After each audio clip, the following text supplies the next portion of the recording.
You're watching your child play. You see the finger go in the wrong place. Your teacher has specifically asked you to work on this. You go to try to help, and your child gets angry. They won't let you help. How will this ever work? Join me in Adventures in Suzuki Parenting.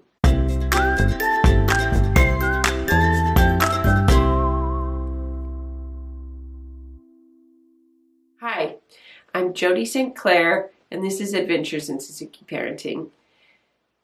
This is something that I want to start out by saying that all parents deal with this. And I think that almost all parents feel like they're alone in this.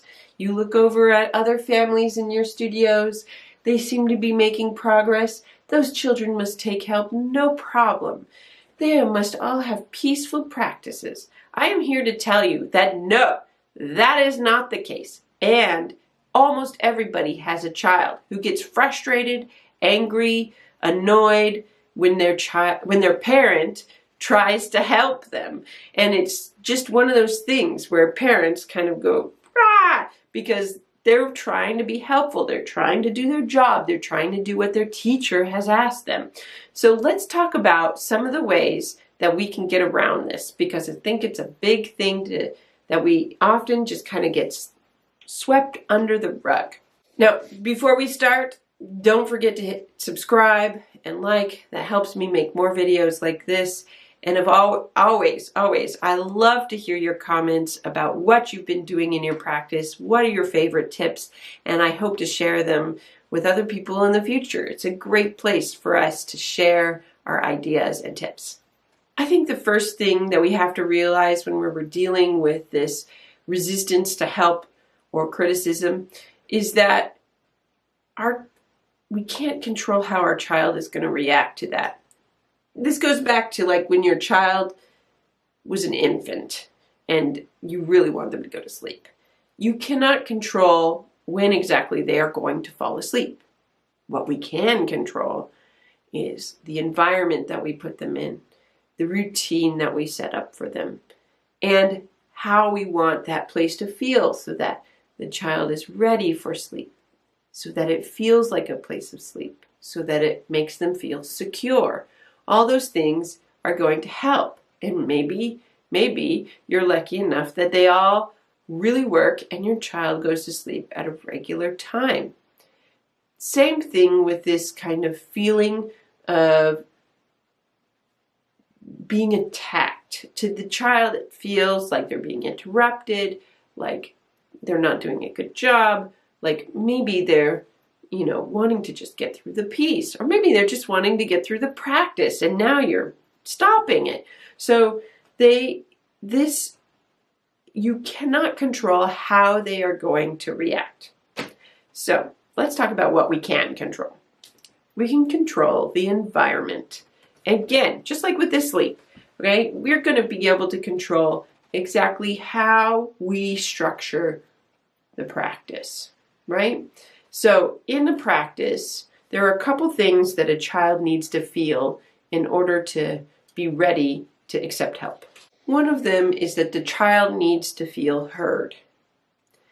If your child is feeling like they've been heard, they're much more likely to hear you back. So if in this case, like for me, when I'm teaching a lesson, I almost always let our first piece be played all the way through without any interruptions. There may be a lot going on in that piece. There may be a lot of things that I want to fix. I'm making a mental list in my head as that child is playing, but I am not going to interrupt them. I want them to feel like they get a chance to show me everything that they've worked on in that beginning of that lesson. Now, other times I might stop in the middle, and I may not in the other times that we're playing, that's different. But I've already set up this environment of hearing what that child has to tell me through their instrument. So the way that you can do this in your practice is to let your child play their first thing totally uninterrupted, or you can preface what you're going to want to look for or what you're going to work on before you start. These are ways that you can kind of work on that child feeling like they're being heard, like they are part of the practice, which is really what we want. That's going to help with motivation, it's going to help with ownership, it's going to help with all sorts of things. Making sure your child feels heard. Part of doing this is to not tell. Ask questions.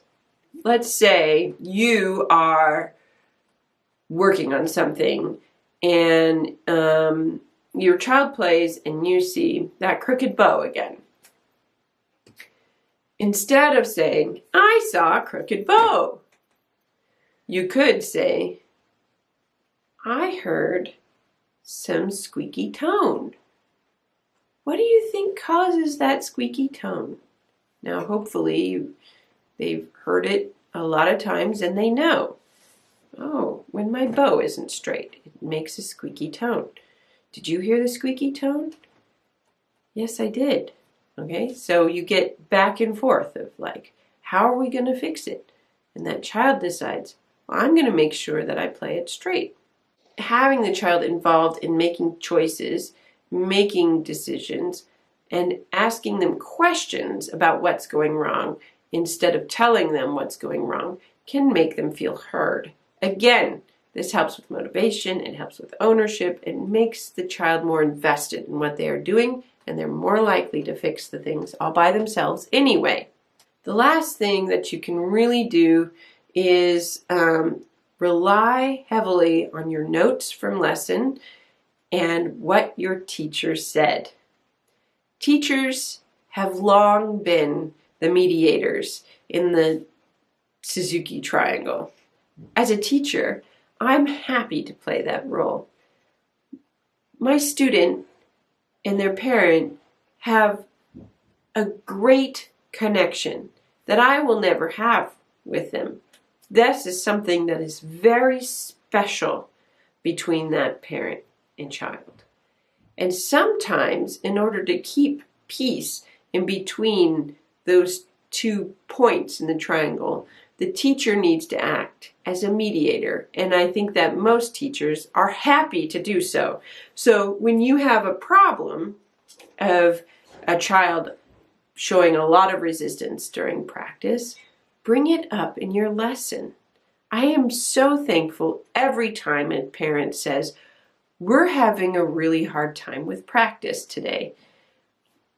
This is why. We're not being able to communicate to each other. We're not being able to work on things.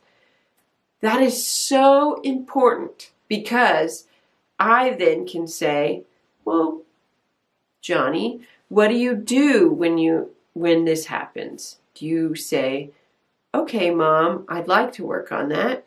Or do you get upset? And usually the child doesn't want to admit to getting upset.